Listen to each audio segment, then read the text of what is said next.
السلام علیکم ورحمۃ اللہ وبرکاتہ۔ الحمدللہ رب العالمین والعاقبۃ للمتقین والصلاة والسلام علی سید الانبیاء والمرسلین وعلی آلہ واصحابہ الطیبین الطاہرین اما بعد فاعوذ باللہ من الشیطان الرجیم بسم اللہ الرحمن الرحیم لقد کان لکم فی رسول اللہ اسوۃ حسنہ صدق اللہ العظیم۔ الصلاة والسلام علیک یا رسول اللہ وعلا آلک واصحابک یا حبیب اللہ صلی اللہ تعالی علیہ وسلم۔ شمع رسالت کے پروانوں، آپ مسلسل برکات سنت رسول صلی اللہ تعالی علیہ وسلم سے اتباع سنت کے حوالے سے اہم باتیں، معلوماتی باتیں اور بزرگان دین کا اس پر جو عمل رہا ہے اس کے متعلق سماعت کر رہے ہیں۔ آج کا ہمارا درس نمبر 4 ایپیسوڈ نمبر 13 انشاءاللہ العظیم آج بھی اسی سلسلے کو برقرار رکھتے ہوئے انشاءاللہ العظیم مزید کچھ اہم باتیں اور معلوماتی باتیں سرکار غوثیت مآب رضی اللہ تعالیٰ عنہ کے حوالے سے خواجہ غریب نواز چشتی رضی اللہ تعالیٰ عنہ کی زندگی طیبہ کے حوالے سے انشاءاللہ العظیم ہم جانیں گے کہ کس طریقے سے اتباع سنت کے وہ پابند تھے۔ آپ دیکھیں، سب سے پہلے ہم بات کریں حضرت امام احمد بن حنبل رضی اللہ عنہ تبارک و تعالیٰ عنہ کی۔ حضرت امام احمد بن حنبل رضی اللہ عنہ تبارک و تعالیٰ عنہ اتباع سنت کے بہت ہی زیادہ پابند تھے، اور وہ جو بھی کام کرتے اس میں اس بات کا خیال رکھتے کہ آقا دو جہاں صلی اللہ تعالی وسلم نے یہ کام کس طریقے سے کیا تھا۔ ہر کام کے اندر اس بات کا وہ خیال رکھا کرتے، اور اس معاملے میں آپ کی شدت یہاں تک کی پہنچی بھی تھی کہ جب آپ پچھنا لگواتے تو حجام کو آپ 1 دینار اس کے بدلے میں دیا کرتے تھے، اس لیے کہ جب رحمت عالم نور مجسم صلی اللہ تعالی علیہ وسلم نے پچھنا لگوایا تھا تو آپ نے ابو طیبہ حجام کو 1 دینار عطا فرمایا تھا۔ غرض یہ کہ آقا دو جہاں صلی اللہ علیہ وسلم کی چھوٹی سے چھوٹی سنت پر بھی آپ عمل کر دیا کرتے تھے۔ تو میرے پیارے آقا علیہ السلام کی پیارے دیوانوں، آپ اس سے اندازہ لگائیے کہ کس طریقے سے ہر سنت پر عمل کرنے کی وہ کتنی پابندی کیا کرتے تھے۔ آج ضرورت اس بات کی ہے کہ ہم بھی اپنے دل میں سنت رسول صلی اللہ تعالی علیہ وسلم پر عمل کرنے کا جذبہ پیدا کریں، خود بھی سنتوں کی پابندی کریں اور اپنے اہل و عیال کو بھی، اپنے متعلقین کو، اپنے دوستوں کو، ساتھیوں کو، رشتہ داروں کو، سب کو اس بات کی تلقین کریں کہ بزرگان دین کی زندگی طیبہ سے جو ہمیں سبق ملتا ہے کہ انہوں نے آقا دو جہاں صلی اللہ علیہ وسلم کی سنت مبارکہ پر کس طریقے سے سختی کے ساتھ عمل کیا اور ہر لمحہ عمل کیا، تو ہم بھی اسی طریقے سے عمل کریں۔ انشاءاللہ اسی میں دارین کی فلاح اور بہبودی بھی ہے، اور اگر ہم اس طریقے سے عمل کریں گے تو انشاءاللہ کامیاب بھی رہیں گے۔ جتنے بھی اولیاء اکرام گزرے ہیں، سارے کے سارے اولیاء اکرام کی زندگی آپ دیکھ لیں، سب متبع سنت تھے۔ رسول اللہ صلی اللہ تعالی علیہ وسلم کی اطاعت اور فرما برداری میں ہی اپنی شب و روز کو گزارا کرتے۔ یہاں پر آپ جنہوں نے سنت رسول پر عمل کیا اور اپنی زندگی اس انداز سے گزاری، آئیے میں مزید کچھ اہم باتیں بزرگان دین کے حوالے سے اور خود قطب الاقطاب غوث سمدانی رضی اللہ عنہ کی زندگی طیبہ کے حوالے سے بتانا چاہوں گا۔ پیر پیرا میر میرا شاہ جینا حضرت شیخ محی الدین عبد القادر جیلانی رضی اللہ عنہ تبارک و تعالیٰ عنہ کو ہر سنی مسلمان بڑے پیر کے نام سے جانتا ہے، اور قادری سلسلے بیعت سے منسلک ہونے والا ہر شخص ان کے نام پر نظر و نیاز بھی پیش کرتا ہے، ان کے نام کا نعرہ بھی لگاتا ہے، ان سے عقیدت اور محبت یہ اپنے دل میں رکھتا ہے، اور اس عقیدت و محبت کے ساتھ ساتھ ہمیں چاہیے کہ ہم ان کے اخلاق، ان کے کردار اور ان کے عادت و اطوار کو بھی اپنائیں، اور انہوں نے جس طریقے سے اپنی زندگی گزاری ہے ہمیں بھی چاہیے کہ ہم بھی اسی طور طریقے پر اپنی زندگی کے لمحات گزاریں۔ آپ کے اقوال اور افعال اس بات کی شاہد ہے کہ آپ اتباع سنت کے خود بھی پابند تھے، اور دوسروں کو بھی اس چیز کی آپ تاکید فرمایا کرتے، تعلیم دیا کرتے تھے۔ آپ نے جو فرمایا ہے اس کو غور سے سماعت کر لیں. کاش اگر ہم اسے اپنے دل میں نقش کر لیں تو یاد رکھ لیں کہ ضرور از ضرور یہ باتیں ایسی ہے کہ ہمارے دل پر جو ہے یہ اثر کر جائے گی.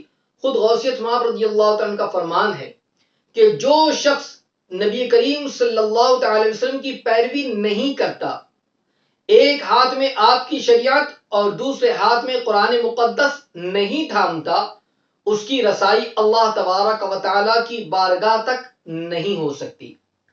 وہ تباہ اور برباد ہو جائے گا. گمراہی اور ضلالت اس کا مقدر ہوں گی. یہ دونوں بارگاہ الہی تک تیرے رہنما ہیں. قرآن پاک جو ہے وہ دربار خداوندی تک اور حدیث مبارکہ بارگاہ مصطفیٰ صلی اللہ تعالی وسلم تک پہنچائیں گی. جو شخص آداب سنت نہیں اپناتا، قیامت کے دن آگ اسے ادب سکھائے گی. اللہ اکبر.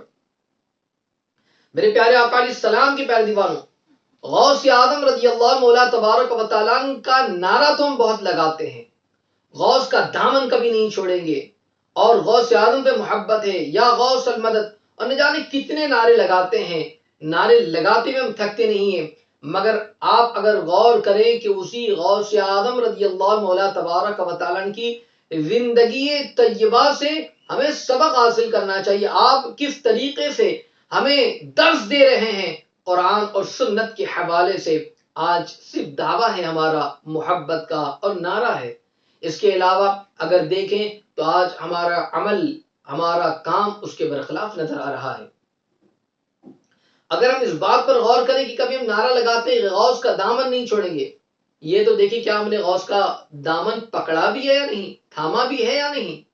غوث اعظم رضی اللہ تعالیٰ عنہ تو اتباع سنت کی تاکید فرماتے رہے، اور خصوصی طور پر آپ کا آخری جملہ یہ قابل غور ہے کہ جو شخص آداب سنت نہیں اپناتا، قیامت کے دن آگ اسے ادب سکھائے گی. اللہ اکبر. ہمیں چاہیے کہ صرف زبانی طور پر غوث اعظم کا دامن نہ تھامیں، بلکہ حقیقی معنوں میں غوث اعظم رضی اللہ تعالیٰ عنہ کا اتباع کرے اور سنت رسول اپنا کر اپنی دنیا اور آخرت کو سنوارے. خود غوث اعظم رضی اللہ تعالیٰ عنہ اس بات کی تعلیم بھی دیا کرتے، تاکید بھی فرمایا کرتے، اور آپ کا عمل دیکھیں، آپ کی ذات مبارکہ سے تو ہمیں پتہ چل جائے گا حضور غوث اعظم کس طریقے سے سنتوں کے پابند تھے اور کس طریقے سے سختی کے ساتھ سنتوں پر عمل کیا کرتے. حضرت ابو بکر تمیمی رحمۃ اللہ تعالی علیہ بیان کرتے ہیں کہ حضرت شیخ عبد القادر جیلانی رضی اللہ تعالیٰ نے مجھے یہ واقعہ بیان فرمایا، اور غوث اعظم خود بیان کرتے ہیں اپنا واقعہ. ارشاد فرماتے ہیں کہ قیام بغداد کے دوران مجھ پر ایک ایسا سخت وقت گزرا ہے کہ میں نے چند روز تک کچھ نہیں کھایا، حتیٰ کہ شدت بھوک سے ایک دن دریا کے کنارے آیا تاکہ گری پڑی گھاس پھوس اٹھا لوں اور اسی کو کھا کر اپنے بھوک کا ازالہ کر لوں. لیکن جس جگہ پہنچا وہاں مجھے پہلے ہی سے کچھ لوگ ایسے پہنچے ہوئے ملے. میں نے یہ سمجھ لیا کہ شاید یہ لوگ کوئی درویش کی جماعت ہے. ان سے مزاحمت نامناسب خیال کرتے ہوئے میں واپس ہو گیا، اور اسی کیفیت میں شہر کی ایک مسجد کے اندر پہنچا جو ریحانین کے بازار میں تھی. اس وقت بھوک سے نڈھال تھا اور دستے سوال دراز کرنا محال. قریب تھا کہ میری موت واقع ہو جائے. اللہ اکبر. یعنی حالت اس طریقے سے، اس قدر کہ اتنی شدت کی بھوک ہے کہ فرماتے ہیں کہ ایسا معاملہ آ گیا کہ میری موت واقع ہو جائے گی. اس وقت ایک عجمی نوجوان روٹی اور بھنا گوشت لے کر مسجد میں داخل ہوا اور کھانے بیٹھ گیا. اسے دیکھ کر بھوک کی شدت سے میرا منہ بار بار کھل جاتا، حتیٰ کہ میں نے خود کو ملامت کیا اور کہا کہ یہ کیا حرکت ہے. رب العالمین میرے حال سے واقف ہے، زیادہ سے زیادہ موت ہی تو واقع ہو سکتی ہے. اللہ اکبر. یکایک نوجوان نے میری طرف متوجہ ہو کر کہا آئیے بسم اللہ کیجئے، لیکن میں نے انکار کر دیا. پھر جب میں نے بہت اصرار کیا، اس بندے نے جب بہت اصرار کیا تو اس موقع پر فرماتے کہ تو میں مجبوراً کھانے میں شریک ہو گیا. اس نوجوان نے پوچھا کہ آپ کا کیا مشغلہ ہے؟ تو غوث اعظم فرماتے کہ میں نے کہا علم فقہ حاصل کر رہا ہوں. جب میں نے اس شخص کے بارے میں معلوم کیا تو اس نے بتایا کہ میں جیلان کا باشندہ ہوں اور عبد القادر کی تلاش میں آیا ہوں۔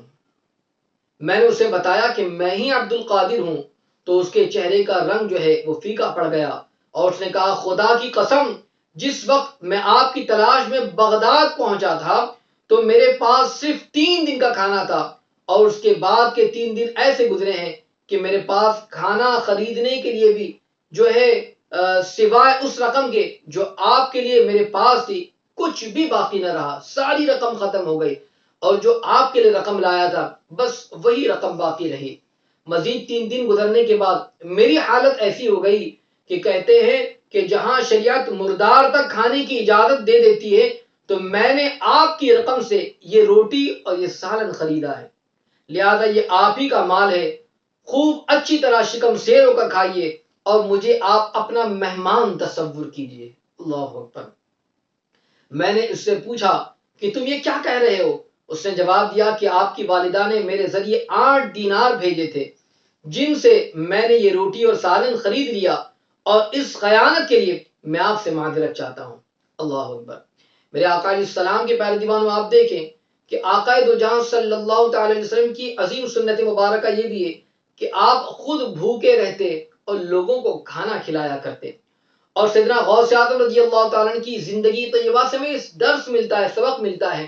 ایسی بھوک کی کیفیت اور شدت ہے کہ موت واقع ہو سکتی ہے، مگر آپ نے جو ہے دستے سوال دراز نہیں کیا، اور آپ جو ہے صبر کا مظاہرہ کرتے رہے، حتیٰ کہ وہ شخص آیا اور اس نے بار بار اصرار کیا تو آپ جو ہے اس کے ساتھ کھانے بیٹھے۔ پتہ یہ چلا کہ غوث اعظم رضی اللہ تعالیٰ عنہ جو ہے یہ تو آپ ہی کی رقم کا کھانا ہے، اور گویا کہ وہ آپ سے معذرت چاہتا ہوا نظر آ رہا۔ تو پتہ یہ چلا کہ سرکار علیہ السلام کی سنتوں پر اس طریقے سے عامل اور پابند تھے۔ آج ہمارا کیا حال ہے؟ آج تو ہم اگر ساری نعمتیں موجود ہیں اس کے باوجود ہم یہ نہیں دیکھتے کہ مال کہاں سے حاصل ہو رہا ہے، کیا ہم رزق حلال کی طرف جا رہے ہیں یا حرام کی طرف جا رہے ہیں، سنتوں پر عمل کر رہے ہیں یا خلاف سنت کام کر رہے ہیں۔ آج اس پر ہماری کوئی توجہ نہیں ہے۔ میں گزارش کروں گا غوث اعظم سے محبت کرنے والوں سے کہ ہم غوث اعظم سے محبت کرتے ہیں تو غوث اعظم کی زندگی کا یہ لمحہ بھی پڑھیں یا سنیں، اور سننے کے بعد اپنی زندگی کو جو ہے روشن کریں اور سرکار علیہ السلام کی سنتوں پر عمل کرتے رہیں۔ اللہ تبارک و تعالی ہم تمام کو حضور غوثیت مآب رضی اللہ عنہ تبارک و تعالی کا صدقہ عطا فرمائے، سنتوں کے مطابق زندگی گزارنے کی توفیق عطا فرمائے، آمین۔ السلام علیکم ورحمۃ اللہ وبرکاتہ۔